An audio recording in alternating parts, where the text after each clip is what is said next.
अर्थी पर लेटी हुई अपनी पत्नी की मांग भरते समय पति की आंखों से आंसू नहीं रुक रहे थे। उन्हें ज्यादा रोता देखकर रिश्तेदारों ने उन्हें दूसरी तरफ भेज दिया। दोनों एक दूसरे से बहुत प्यार करते थे। पति अपनी पत्नी के बिना एक पल भी नहीं रह पाता था। दोनों ने साथ जीने मरने की कस्में खाई थीं, लेकिन आज पत्नी पति को अकेला छोड़कर जा चुकी थी। अब सभी पत्नी का शव श्मशान घाट लेकर जा रहे थे और जाते जाते पति अपनी पत्नी के साथ बिताए पलों को याद करके खूब रो रहा था और ये सोचने लगा कि मेरी पत्नी मेरे कदम से कदम मिलाकर साथ चलती थी और आज वह मुझे अकेला छोड़कर कैसे चली गई। उसके बिना मैं अकेला कैसे रहूंगा।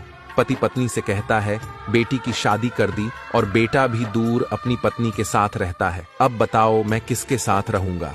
तुम्हें तो पता है ना कि मैं तुम्हारे बिना एक पल भी नहीं रह पाता। तुम हमेशा कहती थी मैं सुहागन ही मरना चाहती हूँ और मेरे मरने के बाद मेरी मांग जरूर भरना। लो, मैंने तुम्हारी हर इच्छा पूरी कर दी। सोचते हुए पति अपनी पत्नी का चेहरा देखकर खूब रो रहा था। अचानक वह पत्नी के पास रोते रोते ठंडा सा पड़ गया और रोना भी बंद हो गया, क्योंकि पति की सांसें भी थम चुकी थीं। यह देखकर सभी लोग बहुत डर गए।